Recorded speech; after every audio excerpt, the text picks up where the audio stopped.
दिवस वाढत होता. मध्यान्हीचा समय टळला. पुतळाबाईच्या पाठोपाठ मनोहारी जिजाबाईचे ताट घेऊन महालात आली. पाहताच जिजाबाई म्हणाल्या, मुली, मला भूक नाही, तब्येत बरी नाही. पुतळाबाईंनी एकदम डोळ्यांना पदर लावला. जिजाबाई एकदम घाबरून म्हणाल्या, काय झालं पुतळा? खरंच? मासाहेब, आम्ही काय करावं? पुतळाबाई म्हणाल्या, अद्याप महालाचे दरवाजे उघडले नाहीत. कुणाच्या घसात घास उतरत नाही. कोणी काही बोलत नाही, काही सांगत नाही. कालपासून अद्याप महालाचे दरवाजे उघडले नाहीत. नकळत दोघींनी नकारार्थी माना हलवल्या. त्याचवेळी महालात सोयराबाई आल्या. जिजाबाईंनी विचारले, सोयरा, महालाचे दरवाजे उघडले नाहीत हे खरं? हो. मग स्वस्थ कशा बसला? सोयराबाई एकदम बोलून गेल्या, आम्ही काय करणार? हाका मारल्या पण ओसुद्धा कोणी देत नाही. त्याच संतापात सोयराबाई निघून गेल्या. जिजाबाई कष्टाने उठल्या. त्या म्हणाल्या, काय करावं तुम्हा पोरींना? निदान मला तरी सांगायचं. जिजाबाई राजांच्या महालासमोर येऊन उभ्या राहिल्या. पण हाक मारायला शब्द उमटत नव्हता. सारी ताकद एकवटून त्यांनी हाक मारली, शिवबा, दार उघड. काही क्षण तसेच गेले. शिवबा, दार उघड. शिवबा, मी आले, दार उघड. काही क्षण तसेच गेले. पावलांचा आवाज आला, आडना सरकल्याचा आवाज आला, पण दार मात्र उघडले नाही. जिजाबाईंनी पुढे होऊन दार उघडले आणि त्यांची पावले तेथेच अडखळली. दारासमोरच महालात राजे पाठमोरे उभे होते. मानेवर विस्कटलेले केस रुळत होते. पाठीवर हात बांधलेले होते. मुठी वळल्या जात होत्या. जिजाबाई म्हणाल्या, राजे. जिजाबाईंच्या कानांवर घोगरे शब्द पडत होते. मासाहेब, कृपा करून जा. इथं तुमचा शिवबा नाही, इथं राजे नाहीत. ते दोन्ही कालच मिर्झा राजांच्या तळावर संपले. शिवबा, मासाहेब, कृपा करून जा. आमचा भरोसा धरू नका. जगावं की मरावं याचा विचार आम्ही करतो आहोत. मृत्यू आम्हाला गोड वाटतो आहे. त्या बोलांनी जिजाबाईंचे हृदय फाटून गेले. डोळ्यातले अश्रू जिथल्या तिथे थिजले. जिजाबाईंचा आवाज धारदार बनला. त्या म्हणाल्या, राजे, मृत्यूचं विलोभन एवढं वाटणार होतं तर अकारण आम्हाला कशाला आशेत गुंतवलं? त्या वाक्याने राजांचे पाठीवर बांधलेले हात सुटले. राजे सावकाश वळले. राजांचे ते रूप बघून जिजाबाईंना धक्का बसला. डोळे आरक्त बनले होते. चेहऱ्यावरचे तेज कुठच्या कुठे गेले होते. राजांनी नजर उचलली आणि ते म्हणाले, मासाहेब, आम्ही कधी गुंतवलं? तुम्ही विसरलात राजे, पण आम्ही विसरलो नाहीत. स्वारी गेली तेव्हा आम्ही सती जात होतो, पण तुम्ही आडवे आलात, पाय शिवलेत, म्हणालात, मासाहेब, तुम्ही जाऊ नका. आमचा पराक्रम पाहायला कोणी उरलं नाही. स्वराज्याची स्थापना आम्ही करीत नाही तोवर आम्ही प्रतिज्ञेला बद्ध आहोत. विसरलात ते राजे? शब्दांना मोल नसेल तर ते उच्चारू नयेत. हाच तो पराक्रम दाखवण्याकरता आम्हाला गुंतवलत? नाही मासाहेब. राजांचे ओठ थरथरले. उराशी फार स्वप्न होती. या भूमीत आमचं राज्य व्हावं ही इच्छा होती. ते स्वप्न साकार व्हावं, त्याला तुमचे आशीर्वाद मिळावेत हा भाव धरला तो काय गुन्हा? हिंदवी स्वराज्याचं स्वप्न पाहणारे आम्ही आज मोगलांचे गुलाम बनलो. जीवाची बाजी लावून जिंकलेले गड, निढळ्या घामानं बांधलेले किल्ले मोगलांच्या स्वाधीन केले. ओसाड मुलूक स्वराज्याच्या स्वप्नानं कष्टानं वस्तीला आणला. तोच मुलूक गमावून बसलो. पोटच्या पोराला, स्वराज्याच्या भावी युवराजाला शत्रुघरचं 5000 मनसबदार केला. मासाहेब, स्वप्न विरून गेली. अस्तित्वही उरलं नाही. मग जगायचं तरी कशाला? जिजाबाईंचा चेहरा कठोर बनला. राजांची दुबळी मुद्रा त्यांना असह्य झाली. राजांच्या नजरेला नजर भिडवीत त्या म्हणाल्या, राजे, दुःखाचे आणि संकटाचे पोवाडे माझ्यासमोर गाता. 7 मासांची गर्भा रस्ता स्वारी टाकून गेली. पर मुलुखात पर घरी तुमचा जन्म झाला. पतीबरोबरच थोरला गेलेला. मी एकटी बाई माणूस, कोणाचा आधार नाही, मी कशी जगले. तुम्ही 6 वर्षांचे होता. पुण्याच्या उजाड वास्तूवर तुमचं बोट धरून मी राहिले. ओसाड गावची जहागीरदारीण मी, पण माझ्या मनाला भीती शिवली नाही. राजे, पांडवांना वनवास भोगावा लागला. प्रभू रामचंद्रांनाही तो टळला नाही. जे देवांना टाळता आलं नाही ते दैवत तुम्ही कसं टाळणार. कष्टांना आणि संकटांना भिणारी माणसं कधी देवाचं राज्य उभं करू शकत नाहीत. राजे, उमासाहेब, गप्प बसा. ऐका, तुम्हाला मृत्यू जवळचा वाटतो ना? जगू नये असं वाटतं ना? तसं वाटत असेल तर हाताशी असेल ती शिबंदी घ्या आणि सरळ मिर्झा राजांच्या गोटावर चालून जा. माझ्या शब्दावर विश्वास ठेवा.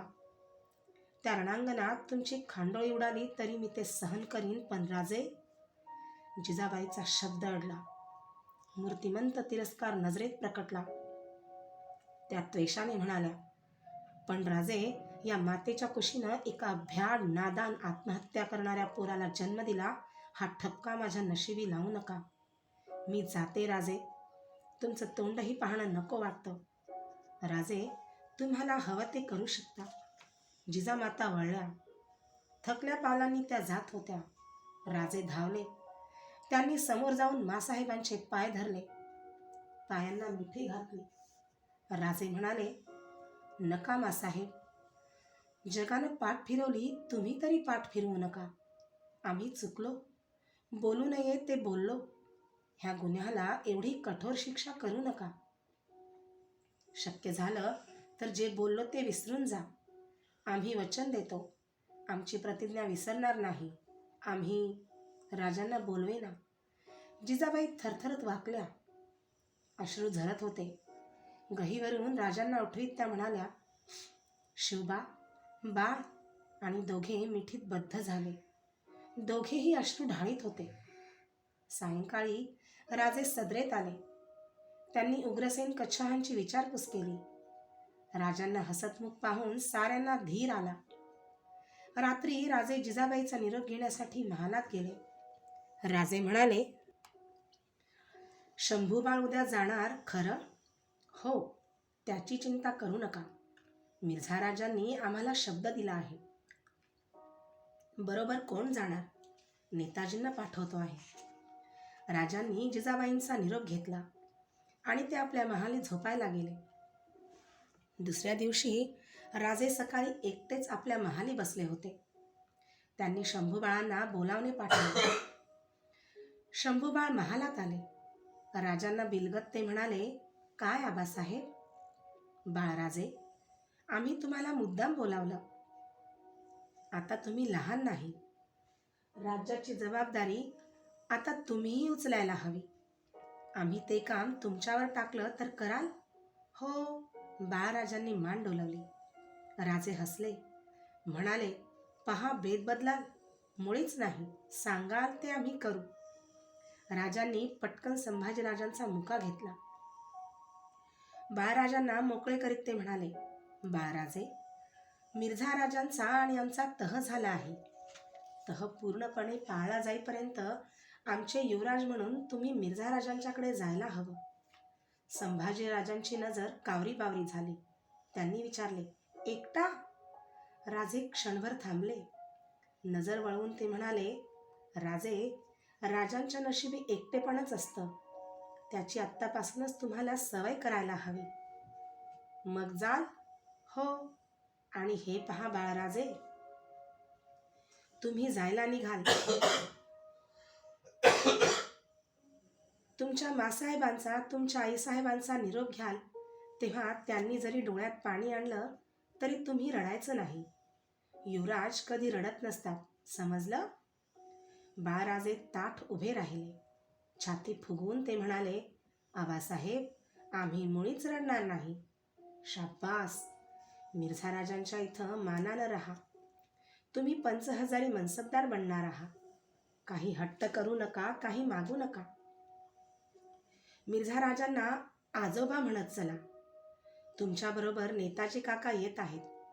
ते सांगतील तसं वागा. जा तुम्ही. बाळराजे गेले. डोळे मिटूनही राजांच्या डोळ्यांसमोर संभाजी हलत नव्हते. 7-8 वर्षांचं निर्व्याज मनाचं कोवळं पोर. आज आम्ही त्याला ओलीस म्हणून शत्रुघरी पाठवित आहोत. ते मोठे म्हणून जन्माला आले, युवराज बनले, हाच त्यांचा गुन्हा. नाहीतर मिर्झा राजांनी त्यांची मागणी का केली असती? राजकारणाच्या खेळात अजाण बालकाचं नाव का गोवलं असतं? युवराज एवढाच का अर्थ? तळहाताच्या फोडासारखे जपू म्हणून एका जीवाला वचन दिलं होतं. संभाजीला पोरकेपणा वाटू देणार नाही म्हणून हमी दिली होती. त्याच पोराला आम्ही एकटेपणा सोसण्याचे धडे दिले. हेच का जपणं? ही सईची चालती बोलती आठवण. सई आमच्या संसारात रमली. अत्तराची कुपी उघडताच सुगंध दरवळावा तसं आमचं जीवन दरवळून गेलं. पण दैवाला ते मान्य नव्हतं. सई संसारातून उठून गेली. त्याच सईची चालती बोलती आठवण, ती तरी टिकेल ना? राजांच्या मिटल्या डोळ्यातून अश्रू ओघळले. मिर्झा राजांनी नकळत केवढा घाव घातला. पुरंदरच्या तहातलं सर्वात कठीण असं हे कलम. स्वतःच्या पोराच्या जीवाशी खेळ खेळणारे राजकारणाचे डावपेच पाहण्यापेक्षा परमेश्वराने आम्हाला साधे संसारीच का बनवले नाही? दुर्दैवाने हा तह मोडला तर हे अजाण पोर पुन्हा नजरेला तरी पडेल का? राजांना तो विचार करणे कठीण झाले. त्यांनी डोळे उघडले. बाळराजांची जायची तयारी झाली तरी राजे आपल्या महालातच बसून होते. राजांचा निरोप घ्यायला बाळराजे वरच्या महालात गेले. दाराशी बाळराजांना पाहताच राजांचा श्वास कोंडला. 9 वर्षाचं कोवळं पोर. दुर्दैवानं तह मोडला तर हे पोर परत दिसेल का? मस्तकी जिरेटोप, अंगात अंगरखा, विजार घातलेली, कमरेला तलवार, पाठीला ढाल आणि शेल्यात कट्यार खोवलेली बाळराजांची देखणी मूर्ती राजांच्या समोर येऊन उभी ठाकली. त्यांनी गुडघे वाकवले आणि राजांच्या पायावर मस्तक टेकवले. राजांचा कंपित हात पाठीवरून फिरला. त्या चिमुकल्या जीवाला हृदयाशी कवटाळावे असे राजांना वाटत होते. पण कष्टाने आवरलेले मन जाणो फुटले तर? तो धोका न स्वीकारता राजे म्हणाले, आम्ही सांगितलं ते ध्यानी धरा. बाळराजांनी मान डोलावली आणि ते बाहेर गेले. राजांनी आपली मान लोडावर टेकली. डोळे मिटले. कडांवर गोळा झालेले अश्रू गालांवर ओघळले. बाहेर वाढलेल्या आवाजाने राजे सावध झाले. महालाच्या सज्जात खिडकीपाशी ते गेले. वाड्याबाहेरच्या मैदानात पालखी ठेवली होती.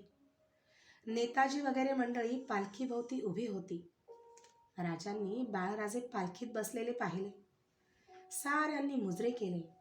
पालखी जाऊ लागली. पालखीबरोबर अश्वपथक जात होते. पालखीच्या दोन्ही बाजूंना नेताजी पालकर, उग्रसेन कछवाह मार्ग आक्रमित होते. पालखी दिसेनाशी झाली. राजांचा जीव उभ्या जागी घोटाळला. हुंदका उमाळून उठला आणि खिडकीची कड हाती धरून त्यावर मस्तक टेकून राजे मुक्तपणे अश्रू ढाळू लागले. आकाश ढगांनी भरले होते. पश्चिमेचा गार वारा अंगाला झोंबत होता. पाऊस कोणत्याही क्षणी सुरू होण्याची चिन्हे दिसत होती. मिर्झा राजांनी आपला मुक्काम गडावर हलवला. तळ हलवण्याची गडबड चालू होती. गडावर मिर्झा राजे महालात बसले होते. शेजारी दिलेर खान, उदयराज मुन्शी गोळा झाले होते. 2 प्रहर टळत आली होती. मिर्झा राजे खुशीत होते. विचारग्रस्त दिलेर खानाला मिर्झा राजे म्हणाले, दिलेर खान, तुमच्या बहादुरीमुळेच शिवाजी शरण आला. असं दिसतं खरं, दिलेर खान म्हणाला. दिलेर खानाला हा तह पसंत पडला नाही हे मिर्झा राजांना माहीत होतं. दिलेर खानाचा शिवाजीवर मुळीच विश्वास बसत नव्हता. मिर्झा राजे म्हणाले, खानसाहेब, आमच्या शब्दावर विश्वास ठेवा. शिवाजी राजे आम्हाला मिळाले तर दिल्ली तख्ताची इब्रत वाढल्याखेरीज राहणार नाही. तहामध्ये शिवाजीराजांना आम्ही काही शिल्लक ठेवलं नाही. अव्वल गड आम्ही आमच्या ताब्यात घेतले आहेत. मुलूक आमचा आहे. एवढंच नव्हे तर खुद्द शिवाजीचा मुलगा संभाजी आमच्याकडे ओलीस म्हणून राहणार आहे. तसं घडलं तर, दिलेर खान म्हणाला. न घडायला काय झालं? तसंच ठरलं आहे.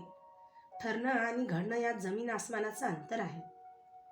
राजासाहेब, शिवाजीवर माझा मुळीच विश्वास नाही. मिर्झा राजे त्या बोलांनी अस्वस्थ झाले. त्याच वेळी सेवक आत आला. त्याने वर्दी दिली. गडाखाली किरतसिंग कछवाह आले आहेत. आणि संभाजीराजे? मिर्झा राजाने विचारले. त्यांची बातमी नाही. दिलेर खानाच्या चेहऱ्यावर स्मित झळकले.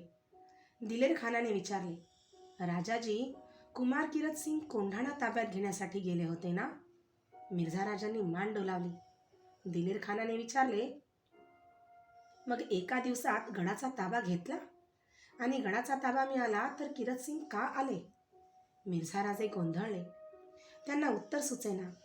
त्यांची संतप्त नजर पाहताच दिलेर खानाचे हास्य मावळले. मिर्झा राजे म्हणाले, दिलेर खान, तुमच्या प्रश्नाची उत्तरं आमच्याजवळ नाहीत. किरत येईल तेव्हा सर्व कळेल. पण हेही लक्षात घ्या की शिवाजी जरा जरी बदलतो असं दिसलं तरी आम्ही त्याचा पुरा पराभव करू. तेवढी ताकद माझी आहे. मिर्झा राजे विचारात गढून हुक्का पित होते. दिलेर खान बसल्या जागी चाळवाचाळव करीत होता. संध्याकाळ होत आली आणि किरतसिंग येत असल्याची वर्दी आली. साऱ्यांचे लक्ष प्रवेशद्वाराकडे लागले होते. किरतसिंग आत आला. त्यांच्या मागोमाग उग्रसेन कछवाह आत आला. उग्रसेन बरोबर आलेल्या कुमारावर मिर्झा राजांची नजर स्थिरावली. संभाजी महाल निरखित होता. संभाजी राजांची नजर मिर्झा राजांच्याकडे गेली. त्यांनी एक वार उग्रसेनाकडे पाहिले. त्याने मान डोलावली आणि संभाजीराजे समोर गेले. मिर्झा राजांपासून 2 कदम अंतरावर उभे राहून संभाजीराजांनी मुजरा केला. मिर्झा राजे प्रसन्नतेने हसले. या संभाजीराजे, आम्ही तुमचीच वाट पाहत होतो. या, आमच्या जवळ या. संभाजीराजे पुढे गेले. मिर्झा राजांनी संभाजीराजांना प्रेमाने जवळ बसवून घेतले. मिर्झा राजांनी किरतसिंगाला विचारले, अजून कोंढाणा खाली झाला नाही? जी, झाला. आम्ही गडावर पोहोचताच राजांनी गड खाली करून दिला आणि ते कुटुंबियांसह राजगडी रवाना झाले. गडाचा सर्व बंदोबस्त करून मी आलो आहे. आज गडावर मोगली निशाण आहे. शाहिद खानाच्या हाती गड सोपवला आहे. संभाजीराजे उग्रसेन कछवाहासह गडावर येताच आम्ही इकडे आलो. मिर्झा राजांनी दिलेर खानकडे पाहिले. दिलेर खान नजर चुकवीत होता. मिर्झा राजांनी संभाजीराजांना विचारले, राजे, तुम्ही आमच्याजवळ राहाल? आम्ही राहू आजोबा, संभाजीराजे म्हणाले. मिर्झा राजांनी चकित होऊन विचारले, आम्हाला आजोबा म्हणायला कोणी शिकवलं? आबासाहेबांनी. उग्रसेन? मिर्झा राजांनी उग्रसेनवर नजर वळवली. शिवाजीराजांच्या युवराजांची डेऱ्यात व्यवस्था ठेवा.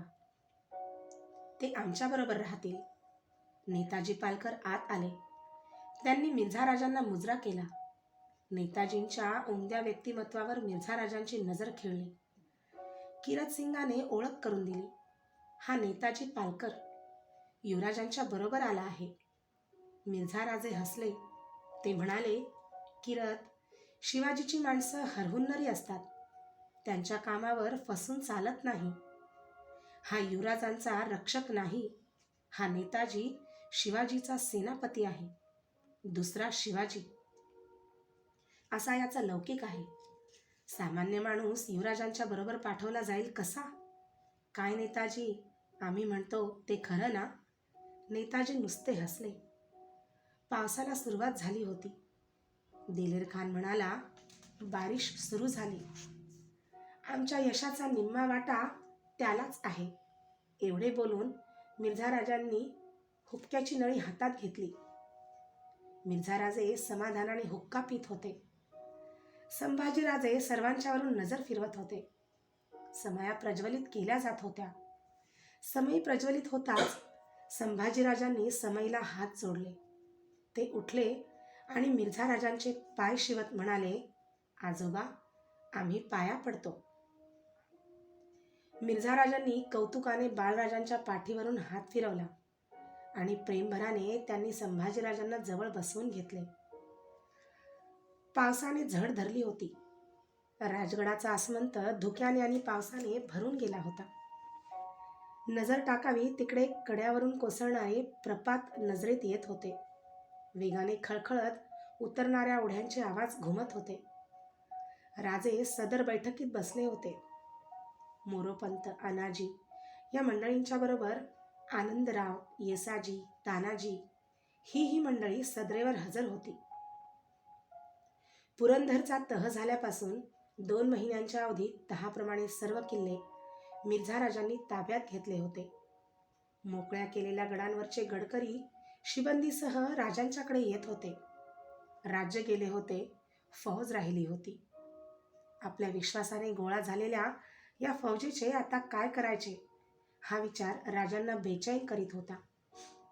अण्णाजी दत्तोंनी सुचवले, महाराज, दिवस कठीण दिसतात. अवघे 12 किल्ले आणि 1 लाखाचा मुलूक यावर हा डोलारा तोडणं कठीण. हा भार कमी करायला हवा. तुम्ही काय सुचवता? राजांनी विचारले. थोडा फौज फाटा कमी करावा. लोक आपलेच आहेत. पुन्हा हाकेला हजर होतील.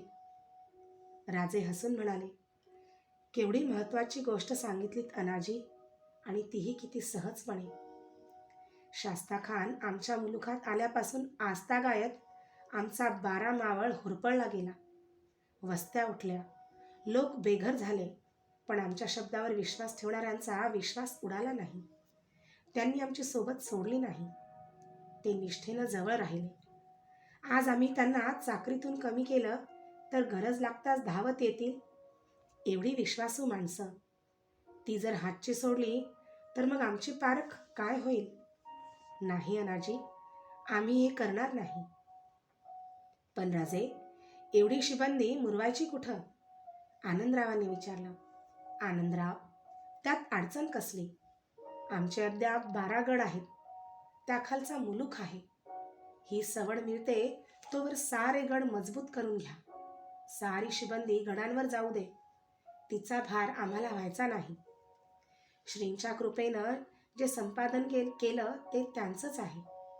आनंदराव, तानाजी, येसाजी आणि प्रतापराव, तुम्ही चौघे आमच्या फौजेची व्यवस्था लावा. राजगडावर आपली खास फौज ठेवून घ्या. पावसाळी फौजेचे हाल होऊ न देता त्यांना लवकर किल्ले गाठण्याचा हुकूम द्या. राजे सदरेवरून उठले व आपल्या महालाकडे जाण्यासाठी वळणार तोच कानांवर शब्द आले, मासाहेब बोलावतात. राजांनी वळून पाहिले.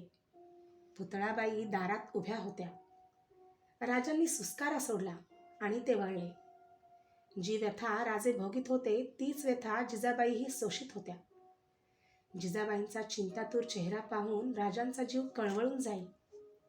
संभाजीराजे ओलीस म्हणून गेले ते जिजाबाईंनी मनाला फार लावून घेतले. राजे महालात गेले. जिजाबाई राजांची वाट पाहत होत्या. राजांना पाहताच त्यांनी विचारले, बाळराजांची काही बातमी? उसने अवसानाने राजे म्हणाले, काही नाही, पण काळजीचं काय कारण? बाळराजे सुरक्षित आहेत. तुम्ही सांगायचं आणि आम्ही ऐकायचं? जिजाबाई म्हणाल्या. राजे, ओलीस म्हणून राहिलेलं पोर ते का सुरक्षित समजायचं?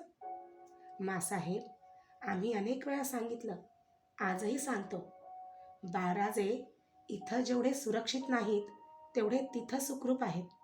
तो विश्वास नसता तर आम्ही बाळराजांना पाठवलं नसतं. तेवढं कठोर मन आम्ही केलं नसतं.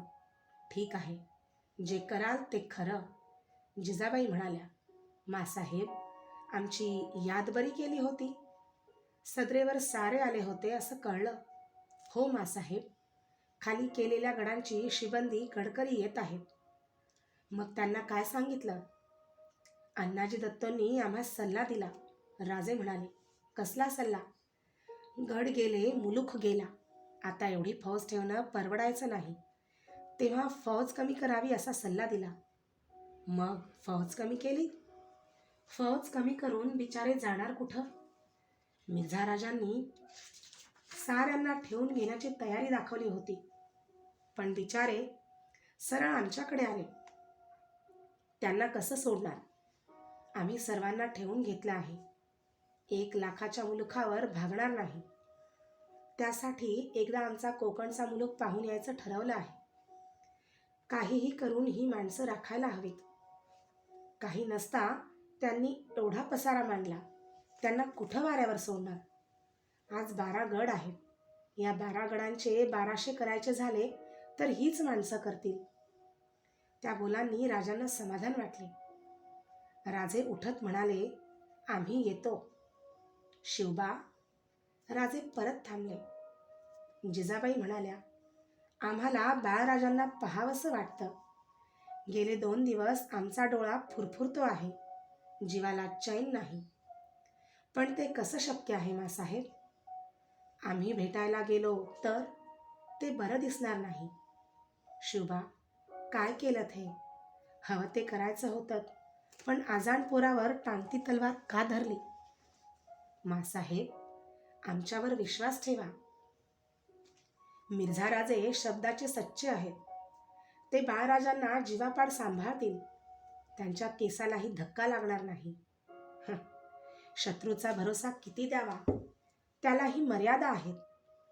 ज्यानं तुमच्या मुसक्या आवळल्या त्या शत्रूचे गोडवे गाता? गैरसमज होतो मासाहेब. शत्रू झाला तरी त्याला समजून घ्यायला हवा. मिर्झा राजे औरंगजेबाला इमानी आहेत. त्यांच्या निष्ठा सेवेत गुंतले आहेत. काहीही झालं तरी त्यांच्या निष्ठेत बदल होणार नाही. पण तेवढी जागा सोडली तर मिर्झा राजांसारखा स्नेही नाही. दिलाचा मोठा, कदरदान माणूस आहे. त्याची परीक्षा बघायची असेल तर केव्हाही बघावी. आम्हाला बाळराजांना पाहायचं आहे, जिजाबाई म्हणाल्या. राजांनी जिजाबाईंच्याकडे रोखून पाहिलं. राजे म्हणाले, ठीक आहे. आज आम्ही मिर्झा राजांना पत्र पाठवतो. मिर्झा राजे बाळराजांना जरूर पाठवतील. पण असं पत्र पाठवणं ठीक नाही. त्यात आमची कमजोरी दिसते. आम्हाला बाळराजांना पाहायचं आहे. तसं होईल जशी आज्ञा. राजे महालाबाहेर पडले. सदरेवर जाऊन मिर्झा राजांना पत्र लिहिले गेले. भर पावसात पत्र घेऊन स्वार गडाखाली उतरला. 2 दिवस गेले, पण जयसिंगाच्याकडून काहीच उत्तर आले नाही. पाऊस थांबला होता. 2 प्रहरी महालात राजे विश्रांती घेत होते. झालेल्या आवाजाने राजांनी डोळे उघडले. दाराशी मनोहारी उभी होती. चेहऱ्यावरून आनंद ओसंडत होता. राजांनी डोळे उघडले. ते पाहताच ती म्हणाली, बाळराजे आले. केव्हा? राजांनी उठत विचारले. आत्ता आहेच. कुठं आहेत? मासाहेबांच्या महाली. ठीक आहे, आम्ही आलो, तू पुढं हो. राजे जिजाबाईंच्या महाली गेले. बाळराजांना मांडीवर घेऊन जिजाबाई बसल्या होत्या. सोयराबाई, पुतळाबाई, सगुणाबाई महालात हजर होत्या. नेताजी पालकर अदबीने उभे होते. राजांना महालात येताना पाहून नेताजींनी पुढे होऊन मुजरा केला. बाळराजे उठून सामोरे आले आणि त्यांनी राजांच्या पायांवर मस्तक ठेवले. प्रेमभराने त्यांना जवळ घेत राजे म्हणाले, बाळराजे, तुम्ही लवकरच मोगलाईचे मनसबदार बनणार आणि अजून मासाहेबांच्या मांडीवर बसता? आम्ही बसणार. मग मनसब मिळणार नाही. मग आम्हाला ती मनसब नको. साऱ्यांच्या हसनाने महाल भरला. राजांनी नेताजींना विचारले, नेताजी, पत्र पाठवलं. मग 2 दिवस का लागले? आपलं पत्र मिळताच मिर्झा राजांनी बाळराजांना पाठवायचं ठरवलं. पण पाऊस होता. राजाजींना बाळराजांचा खूप लळा लागला होता. बाळराजे भिजतील, आजारी पडतील म्हणून पाऊस थांबण्याची वाट पाहण्याची आज्ञा झाली. पाऊस थांबला आणि निघालो. बाळराजे एकदम पुढे झाले. गळ्यातला कंठा पुढे करीत बाळराजे म्हणाले, आबासाहेब, आम्ही येत होतो तर आजोबांनी आपल्या गळ्यातला कंठा काढून आमच्या गळ्यात घातला. हा बघा, छान आहे. राजांनी नेताजींना विचारले, बरोबर कोण आहे? कोणी नाही, नेताजींनी सांगितले. राजाजी म्हणाले, बाळराजांना घेऊन जा. जितके दिवस ठेवून घ्यायचं तितके दिवस ठेवून घ्या. सावकाश आले तरी चालेल. राजांनी जिजाबाईंच्याकडे पाहिले. जिजाबाईंनी नजर चुकवली. राजे म्हणाले, आमची माणसांची पारख तशी चुकत नाही. राजे समाधानाने बाहेर पडले. पावसाळा संपताच मिर्झाराजे कोंढाण्याला गेले.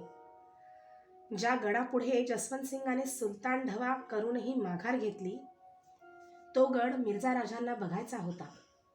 गडाचे ताशीव काळेभोर कडे, गडाचा बंदिस्त परिसर पाहून मिर्झाराजांचे समाधान झाले. एक रात्र गडावर वस्ती करून जयसिंग परत आपल्या तळावर आले आणि संभाजीराजांच्यासाठी दिल्लीहून आलेल्या फरमानाची बातमी मिर्झाराजांना मिळाली.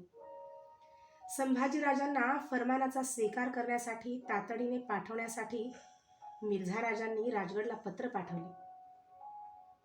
दुसऱ्या दिवशी सकाळी संभाजीराजे छावणीत आले. त्यांनी समारंभपूर्वक फरमानाचा स्वीकार केला. संभाजीराजांना 6,000चे मनसब, 2 लाख रुपये आणि निशाणी नौबत घेण्याची परवानगी बादशहाकडून मिळाली. संभाजीराजे बादशहांचे 6,000 मनसबदार बनले. मिर्झाराजांचे एक स्वप्न पुरे झाले. ते दुसऱ्यासाठी आतुर झाले होते. शिवाजीराजांची अस्वस्थता त्यांच्या नजरेत आली होती. ती चलबिचल लवकर थांबावी, शिवाजीराजांचा पुरा विश्वास संपादन करावा, या हेतूने मिर्झाराजांनी अनेक पत्रे औरंगजेबाला लिहिली होती. ज्या घटनेची मिर्झाराजे अत्यंत आतुरतेने वाट पाहत होते, ते शाही फरमान येत असल्याची बातमी थोड्याच दिवसात मिर्झाराजांना आली.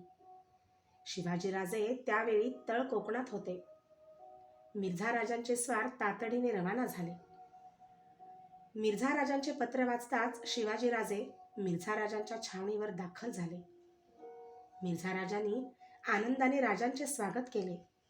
मिर्झाराजे म्हणाले, राजे, तुम्ही मोठे भाग्यवान आहात. आमच्या रदबदलीचं चीज झालं. होय राजाजी, ऐकून आम्हीही कृतार्थ झालो. संभाजीराजे मनसबदार बनले, यात आम्हालाही आनंद झाला. मिर्झाराजे राजांच्या जवळ येत म्हणाले, राजे, आम्ही तुमच्या नावे दिल्लीला पत्र पाठवलं होतं. आमच्या नावे? हो. त्याखेरीज इलाज नव्हता. मिर्झाराजे म्हणाले, तुमचं दिलगिरीचं पत्र आणि आमची शिफारस पाहून बादशहा खुश झाले. त्यांनी तुमच्यासाठी तातडीनं फरमान पाठवलं. पण मी कुठं नोकरीत आहे? राजांनी विचारले.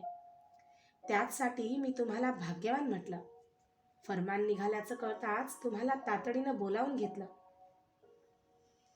राजांना काय बोलावं हे कळेना.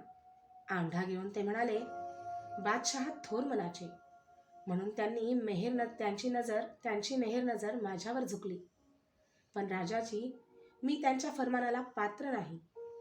संभाजीराजे नोकरीत दाखल झाले म्हणून ते फरमानाचे धनी झाले. पण मी कसा फरमानाचा स्वीकार करणार? मिर्झाराजे चकित झाले. त्यांचा आवाज कठोर बनला. त्यांनी विचारले, शाही फरमान डावलण्याचा तुमचा बेत आहे? राजांनी चटकन सावरून घेतले. गैरसमज होतो राजे. राजे म्हणाले, लायकी नसताना हा बहुमान येतो. त्यानं माझे डोळे दिपले. खिलत चढवून घेणं सोपं, पण तिची इज्जत टिकवणं फार कठीण.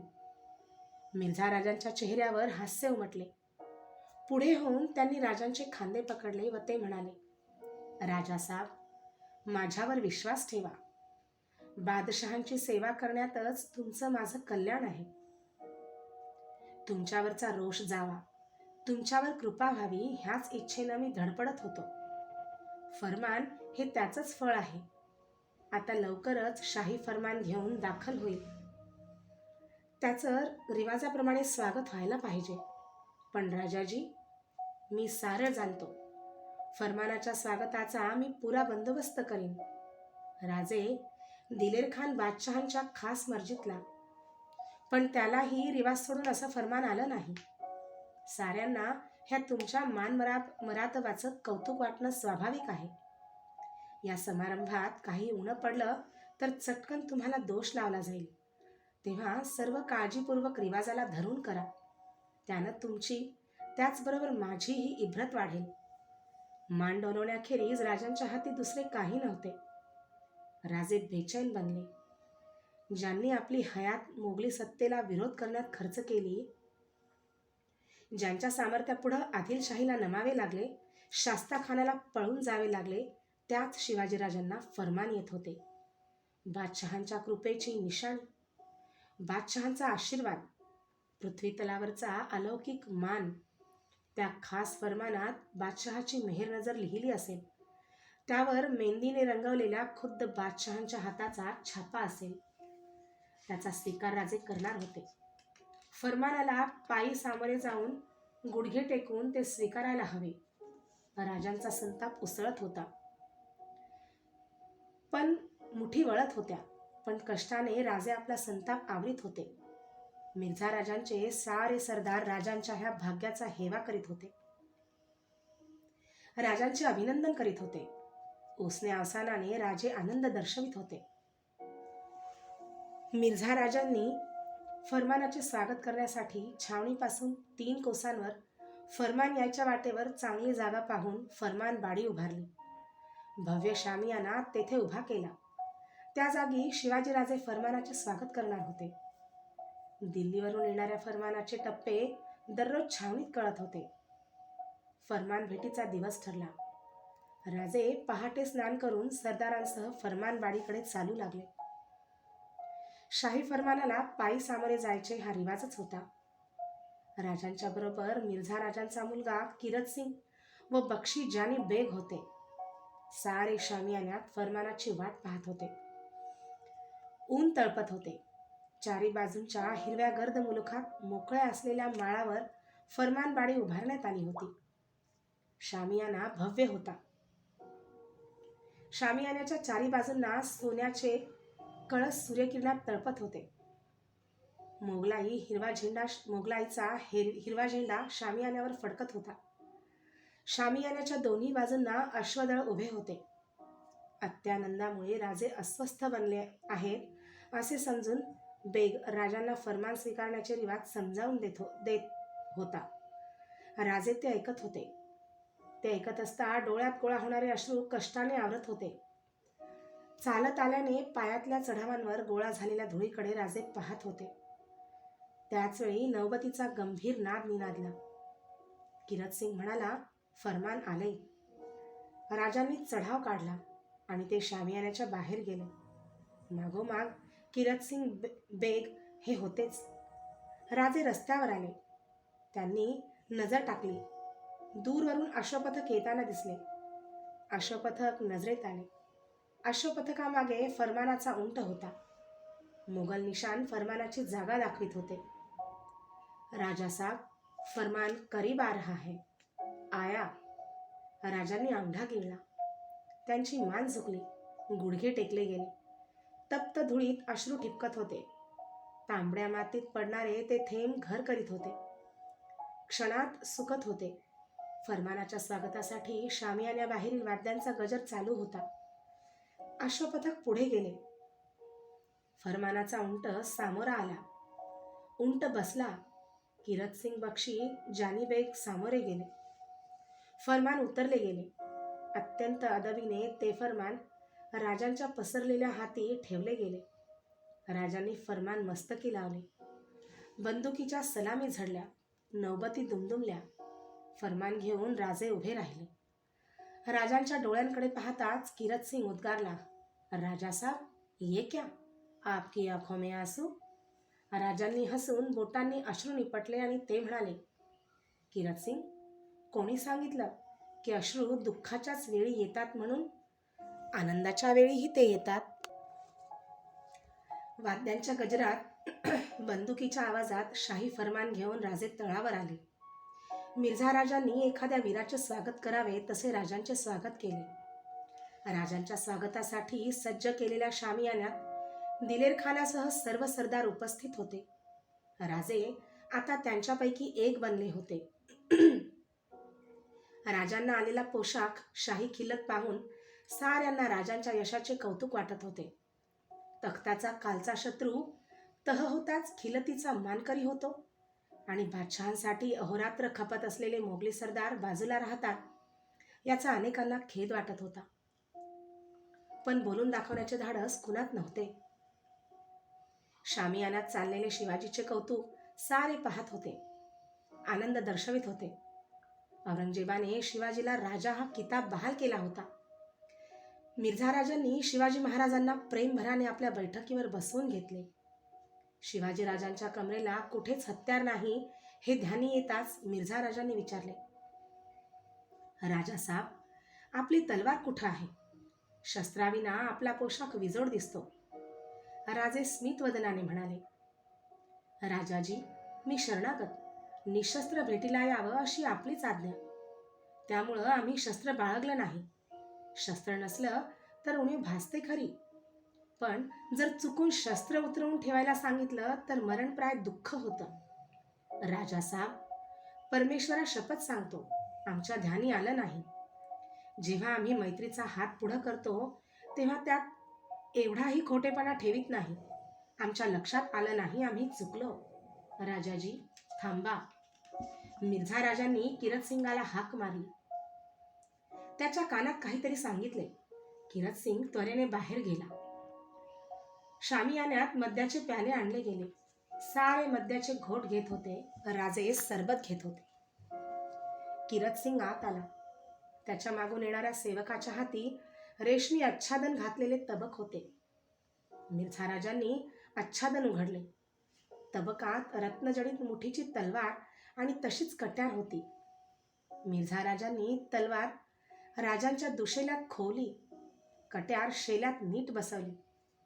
रुबाबदार साफ्याखाली दिसणाऱ्या भव्य कपाळावर उठून दिसणारा मिर्झा राजांचा केशरी टिळा, पांढऱ्या रेखीव भुवयांखाली मनाचा ठाव घेणारे पाणीदार डोळे, भावनाविवशतेने राजपुती नाकाच्या रुंदावलेल्या नाकपुड्या, ओठांच्या कंपाबरोबर कंप पावणाऱ्या पांढऱ्या रुबाबदार गलमिशा, ते रूप पाहून का कोण जाणे राजांना महाराज साहेबांची आठवण झाली. ते एकदम झेपावले आणि लक्षात यायच्या आत त्यांनी मिर्झा राजांचे पाय शिवले. शिवाजीराजांना गडबडीने उठवीत मिर्झा राजे म्हणाले, राजासाहेब, ये क्या? राजे मिर्झा राजांच्या नजरेला नजर देत म्हणाले, आशीर्वाद मागतो. कसला? गमावलेलं शस्त्र परत कमरेला खोवलत. राजाजी, आता आशीर्वाद असा द्या की परत हे शस्त्र शेल्यातून सुटू नये, उतरावं लागू नये. मिर्झा राजे गहिवरले. राजांच्या पाठीवर हात थोपटीत ते म्हणाले, राजासाहेब, वैसा ही होगा, वैसा ही होगा. संकटकाळी आम्ही एक शेर सदैव आठवतो. खुदी को कर बुलंद इतना कि हर तहरीर से पहले खुदा बंदे से खुद पूछे, बता तेरी रजा क्या है. माणसानं स्वतःला एवढं सामर्थ्यशाली बनवावं की दरवेळी ललाट लेख लिहिण्यापूर्वी परमेश्वरानं विचारावं, बाबा रे, सांग, तुझी इच्छा काय आहे. सायंकाळी मिर्झा राजे व शिवाजीराजे बोलत होते. मिर्झा राजांच्या मनात अनेक विचारांचे काहूर उठले होते. मिर्झा राजे म्हणाले, राजासाहेब, आता बारिश संपली. आदिलशाही काबीज करण्याचा आमचा बेत आहे. तशी आलमगीरची आज्ञा आहे. मिर्झा राजांचा बेत ऐकून राजे थक्क झाले. आदिलशाही आणि कुतुबशाही दोन्ही मुसलमान शाह्या. त्यांच्या विरुद्ध मोगल उठतील असे राजांना वाटले नव्हते. मिर्झा राजांनी राजांचे विचार जाणले. ते म्हणाले, आमचा बेत ऐकून आश्चर्य वाटलं ना? आम्ही उत्तरेत परतण्याआधी या आदिलशाहीला नमवता आलं तर सम्राटाचं राज्य अख्ख्या हिंदुस्थानभर बेरोकटोक महफूज होईल. ते साधलं तर आलमगीर प्रसन्न होईल.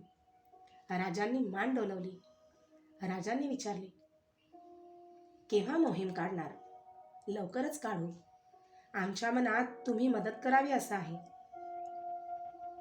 मी कसली मदत करणार? राजे म्हणाले, मी नुसता नावाचा राजा, ना राज्य ना फौज. ती कालची गोष्ट होती. राजे, तुम्ही आता राजे बनला आहात. संभाजीराजांना मनसब आहे. ती फौज तुमच्या हाती राहणार. तुम्ही या भागातले. तुम्ही फौज घेऊन आलात तर तुम्ही मनसबदारीत गुंतल्याचा यकीन येईल. आदिलशाहीचा जो मुलूक फत्ते करू तो तुम्हाला मिळावा म्हणून मला शिफारस करता येईल. तत्काळ फौज उभी करता येणं शक्य नाही. खर्चाची बाब, मुदत लागेल. राजासाहेब, खर्चाची फिकर करू नका. मी तुम्हाला उद्या 2 लाख रुपये देतो. शक न करो. ही रहम नाही. तुमच्या जहागिरीतून ते पैसे आम्ही वसूल करून घेऊ. तुम्ही उद्या जा. शक्यतो लवकर फौज गोळा करून छावणीत दाखल व्हा. तुम्ही आला की आम्ही स्वारीवर निघू. राजांनी मान डोलवली. दुसऱ्या दिवशी राजांनी मिर्झा राजांचा निरोप घेतला आणि तातडीने ते राजगडावर आले. राजगडावर येताच राजांनी सर्व फौजेला गोळा होण्यासाठी हुकूम पाठवले. आजवर मोहिमांचे हुकूम सुटले की कसा उत्साह संचारे, पण हा हुकूम सुटताच कोणाच्या चेहऱ्यावर आनंद प्रकटला नाही.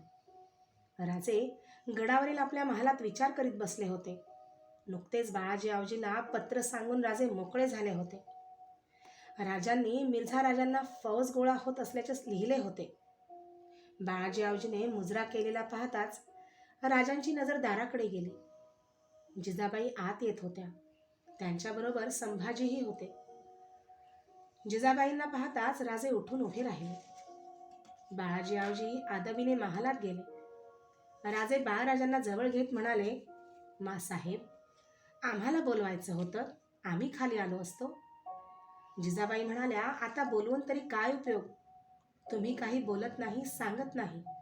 तुटक उत्तर ऐकून काही कळत नाही. मासाहेब, जेव्हा सांगण्यासारखं होतं तेव्हा खूप सांगितलं. आता जेवढं कानी घालायचं तेवढं घालून मोकळं व्हायचं. यापेक्षा आमच्या हाती काही राहिलं नाही. राजे, दुःख धैर्यानं सोसली पाहिजेत.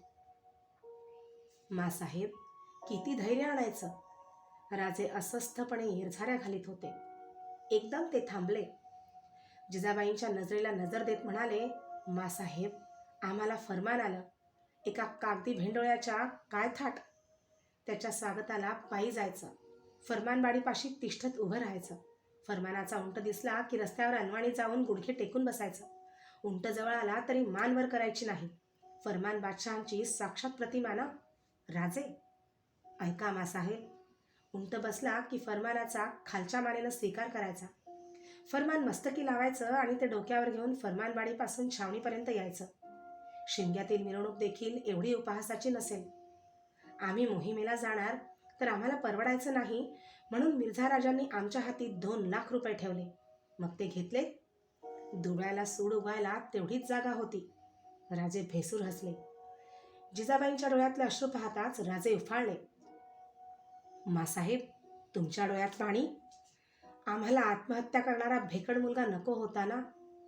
तुम्हाला आत्महत्या करणारा भेकड मुलगा नको होता ना? एक निर्लज्ज कोडगा हवा होता. तोच बनण्याचा प्रयत्न करीत असता डोळ्यात पाणी कशाला आणता? राजांच्या त्या बोलांनी जिजाबाईंच्या डोळ्यातील पाणी मागे सरकले. एक वेगळीच चमक त्या डोळ्यात प्रकटली. शुभा, स्वतःच्या पराजयाचं थोडं कौतुक करा. जरा आठवा, महाधनुर्धर अर्जुनानं ब्रहन्नडाहून पायात चाळ बांधले असतील तेव्हा त्या पौरुषाला कोण यातना झाल्या असतील. सर्व शक्तिशाली भीमानं हाती पाटा वरवंटा घेतला असेल तेव्हा त्याला कोण कष्ट पडले असतील. साक्षात धर्म म्हणून घेणाऱ्या युधिष्ठिरानं कीचकाचा पडलेला जोडा स्वतःच्या हातांनी समोर ठेवला असेल तेव्हा त्याच्या धर्मभावनेचं काय झालं असेल. राजे, जे संकट सहन करतात त्यांचाच भविष्यकाल उज्ज्वल असतो. ह्या जगात माणसांचं मोठेपण कर्तृत्वापेक्षा सोसण्यावर आहे. ज्यांनी हे सोसलं त्यांनाच भवानी आशीर्वाद देते. भवानीच्या आशीर्वादावर विश्वास ठेवा राजे. त्यावर आम्हीही जगतो आहो मासाहेब. राजांची नजर एकदम संभाजीवर खिळली. ते पोर बावरले. राजांनी एकदम रोख बदलला. संभाजीकडे पाहत राजे म्हणाले, मासाहेब, आता आमचे संभाजीराजे 6000 मनसबदार बनले आहेत. त्यांची फौज घेऊन आम्ही मिर्झा राजांच्या बरोबर आदिलशाही मोहिमेवर जाणार आहोत. बाळराजे, तुमची फौज द्याल ना? अर्थ न समजून बाळराजे म्हणाले, आम्ही जाऊ लढायला. राजांनी संभाजी बाळांना मिठीत घेतले. राजे म्हणाले, बाळराजे, अशा मोहिमात जाण्याची पाळी तुमच्यावर चुकूनही येऊ नये. ते दुःख तुम्हाला सोसायचं नाही. राजांचे अश्रू आपल्या बाल हातांनी पुशीत संभाजीराजांनी विचारले, आबासाहेब, तुम्ही रडता? हा राजे, तेवढं एकच भाग्य अजून टिकून आहे. रडायला का होईना, पण मासाहेबांची जागा आम्हाला नशिबानं ठेवली आहे. जा बाळराजे, खेळा जा. जिजाबाईंच्याकडे पाहून राजे म्हणाले, मासाहेब, आम्ही थकलो, जरा विश्रांती घेतो. आमच्याकडे आता कोणालाही पाठवू नका. संभाजीराजांच्या सह जिजाबाई बाहेर गेल्या. राजांची थकली पावले पलंगाकडे वळली. मिर्झा राजांच्या छावणीला लष्करी तळाचे स्वरूप येत होते. साऱ्या मुलुखात पसरलेल्या फौजा छावणीवर गोळा होत होत्या. शिवाजीराजेही आपल्याबरोबर संभाजीराजांचे 6,000 व आपले 7,000 निवडक सैन्य घेऊन मिर्झा राजांच्या गोटात दाखल झाले होते. राजांच्यासाठी उभारलेल्या खास डेऱ्यात राजे मनूची बरोबर बुद्धिबळ खेळत होते. मनूचीचा स्वभाव राजांना आवडला होता. मनूची ही राजांच्याकडे वारंवार येई. राजांना त्याच्याकडून खूप आश्चर्यकारक बातम्या समजत. समुद्रावरून इतक्या दुरून येऊन परक्या देशात सत्ता प्रस्थापित करणाऱ्या फिरंग्यांचे राजांना सदैव कौतुक वाटे. मनूची गोरा देखणा होता. त्याचे घारे डोळे अति बोलके होते. त्याला निरखण्यात राजांना गंमत वाटे. एखादी चांगली चाल असो किंवा एखादी फसलेली कृती असो, मनूचीचे डोळे प्रथम बोलत. राजांनी आपला डाव केला होता. मनूची आपल्या लांब केसात पंजे खुपसून एकाग्रतेने पाहत होता. डेऱ्यात पडलेली सावली पाहून राजांनी मान वर केली. मिर्झा राजे आत येत होते. राजे उठले. मिर्झा राजे म्हणाले, बसा राजासाहेब, चालू दे तुमचा डाव. काही तातडीचे काम असल्याखेरीज मिर्झा राजे येणार नाही हे राजांनी ओळखले. ते म्हणाले, कंटाळा आला, मी बंद करणारच होतो. वा राजासाहेब, डाव निम्म्यावर टाकून कधी उठतात का? डाव पुरा करूनच उठा, मिर्झा राजांनी सांगितले. नकळत राजे बोलून गेले, राजाजी, निम्म्या डावावरून उठण्यात देखील गंमत असते. मतलब? राजांनी चटकन सावरून घेतले. काही नाही, सहज बोलून गेलो. मनूचीने डाव गोळा केला. दोघांना अभिवादन करून तो डेऱ्याबाहेर गेला. मनूची जाताच मिर्झा राजांनी सांगितले, उद्या मुहूर्त चांगला आहे, उद्या निघावं म्हणतो. ठीक, राजे म्हणाले. राजे, आपण या मुलुखाचे माहितगार.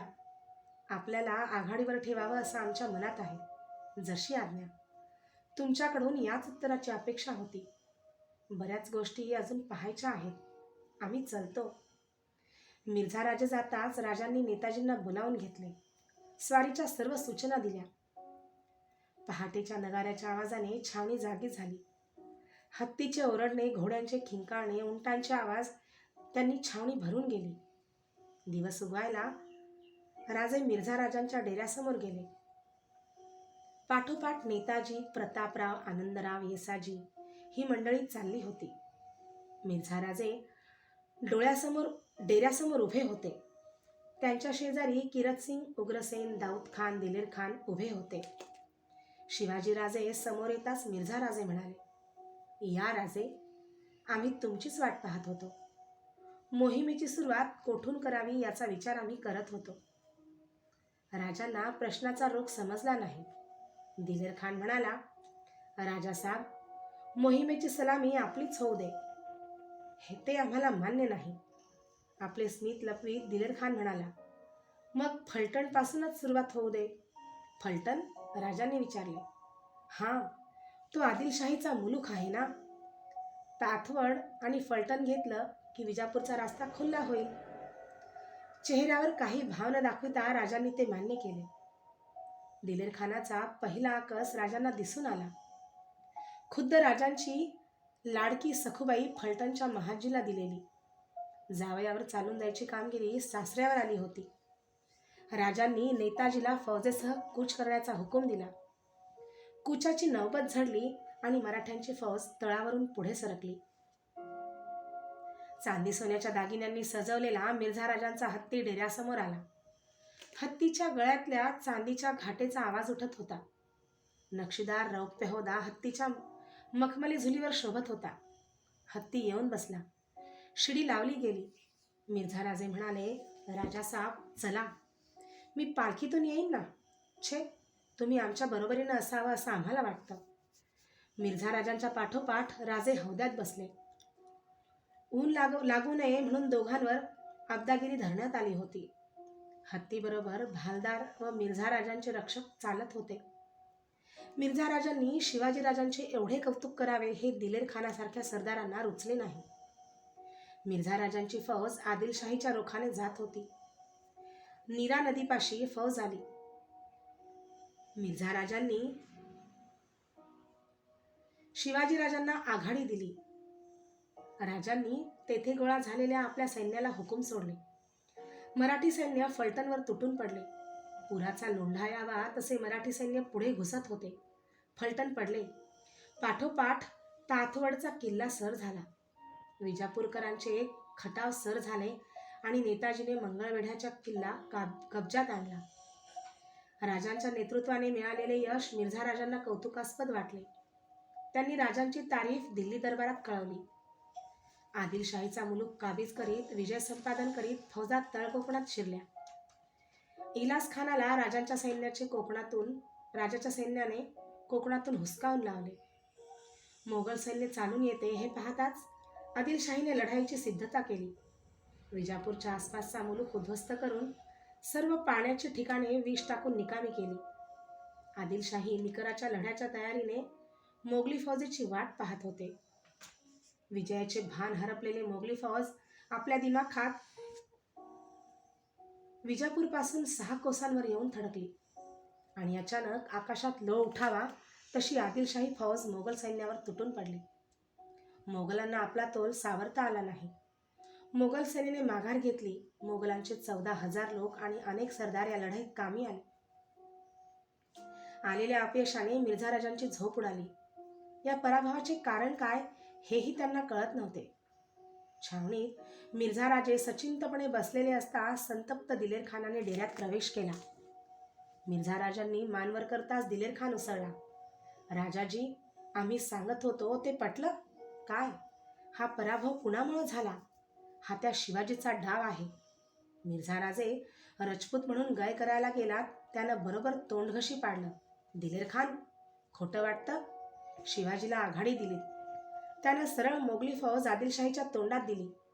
राजे, ज्याचा भाऊ शत्रू पक्षाकडून लढतो आहे त्याचं इमान काय तोलावं? कोणाचा भाऊ? मिर्झा राजांनी विचारले. तुमच्या शिवाजीचा भाऊ एकोजी राजे आदिलशाहीची फौज चालवतो आहे. मिर्झाजी, हा बनलेला मामला आहे. उद्या चाल करून जा म्हटलं तरी फौज आमचा विश्वास धरायची नाही. मिर्झा राजे सुन्न झाले. त्यांना काही सुचेना. दिलेर खान म्हणाला, राजाजी, एक सांगतो, ऐकाल? सांगा दिलेर खान, मिर्झा राजे म्हणाले. दिलेर खानाने आजूबाजूला कोणी नसल्याची खात्री करून घेतली. सेवकांना बाहेर घालवले आणि दिलेर खान म्हणाला, ही संधी चांगली आहे. शिवाजीचा काटा इथंच काढून टाका. गर्दीत हे काम सहज होऊन जाईल. मिर्झा राजे ताडकन उठले. ते उद्गारले, काय सांगता दिलेर खान? गौर करो मिर्झाजी, ही कामगिरी माझ्यावर सोपवा. आपल्यावर एवढाही शक व शुभा मी येऊ देणार नाही. लानत है इस अंदाजे ख्याल पर, नामुमकिन. मिर्झा राजे मुठी वळत म्हणाले. मिर्झाजी, होशवर या. तेवढ्यात शांतपणे दिलेर खान म्हणाला.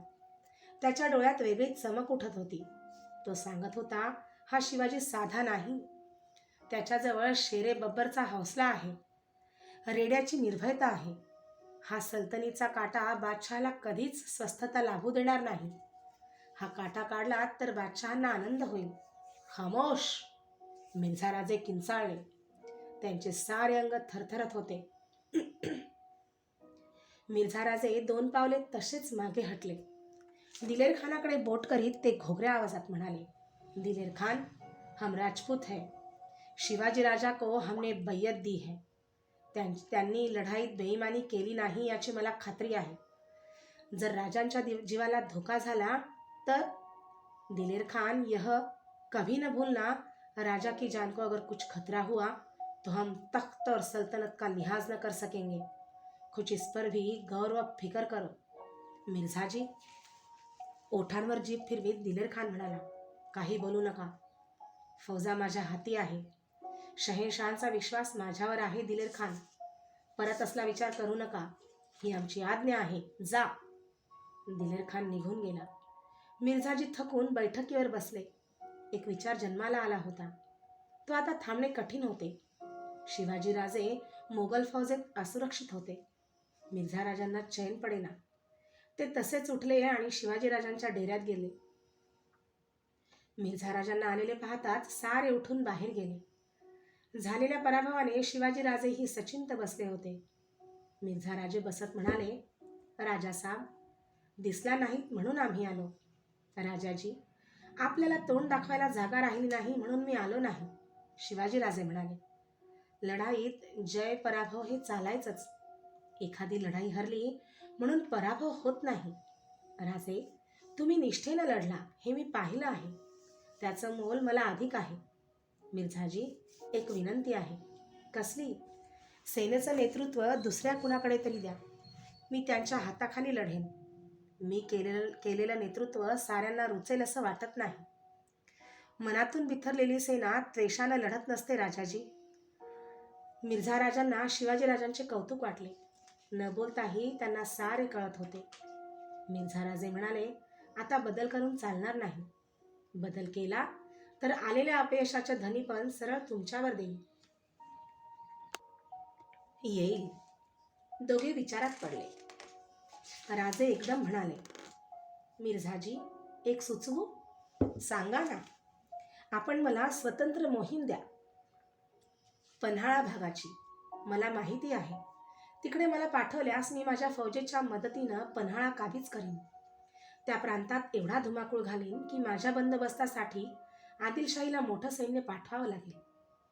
मिर्झा राजांना तो विचार पटला. त्यांनी एकदम मान्यता दिली. शिवाजीराजांच्या जीविताची जी काळजी वाटत होती ती दूर झाली. 2-4 दिवसात राजांनी आपली फौज गोळा केली. त्यांनी मिर्झा राजांचा निरोप घेतला. राजे फौजेनिशी पन्हाळगडाकडे दौडले.